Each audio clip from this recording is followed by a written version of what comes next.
আজ আমরা আপনাদের নিয়ে এসেছি গ্রামের সরস্বতী পুজো দেখাতে। এই পুজো আমাদের সংস্কৃতির এক গুরুত্বপূর্ণ অংশ, যেখানে আমরা বিদ্যার দেবী সরস্বতীকে পুজো করি। গ্রামের প্রতিটি বাড়িতে চলছে প্রস্তুতি। মা সরস্বতীর প্রতিমা তৈরি হচ্ছে, আর ছোট বড় সবাই মিলে সেটা সাজিয়ে তুলেছে। আশেপাশে বাজছে নানান সুর, আর হেসে খেলে উঠছে শিশুরা।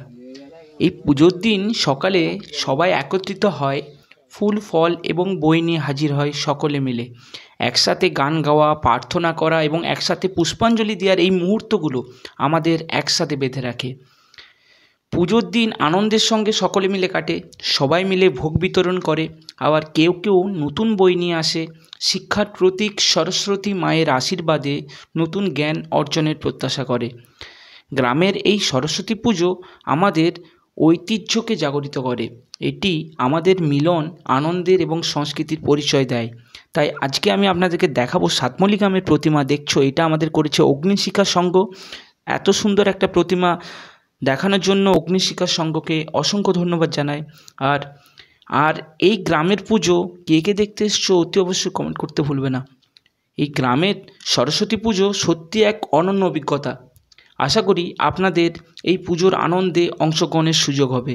আমাদের এই 3 অঞ্চলের মধ্যে সেরা প্রতিমা স্মারক পেয়েছে সাতমৌলি।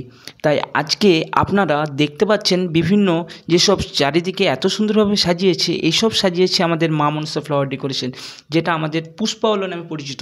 আর আপনারা যদি এইভাবে প্যান্ডেল থেকে শুরু করে সমস্ত কিছু ডেকোরেশন করতে চান, অতি অবশ্যই আমাদের মা মনসা ফ্লাওয়ার ডেকোরেশনকে সাথে যোগাযোগ করবেন। তারপর ঘুরতে ঘুরতে হঠাৎ করে কলেজে চলে এলাম, আর কলেজটা কত সুন্দরভাবে সাজিয়েছে তো সেটা তোমাদের সামনে তুলে ধরেছি। তো আস্তে আস্তে করে ভিতরের দিকে গেলাম, আর ভিতরে এত সুন্দর ডেকোরেশন যেটা আমার আপনার সকলেরই খুব ভালো লাগবে যদি একবার দেখেন সেটা। আর এই দিন এখানে খিচুড়ি খাওয়ার ব্যবস্থা করা ছিল। তো আমার মতো পুজোতে কে কে ঘুরতে বেরিয়েছো অতি অবশ্যই কমেন্ট করতে ভুলবে না। আশা করি আমাদের এই ভিডিওটা আপনার খুব ভালো লেগেছে, আর এই ভিডিওটা দেখার জন্য আপনাকে অসংখ্য ধন্যবাদ। আমাদের চ্যানেলটি সাবস্ক্রাইব করতে একদম ভুলবেন না।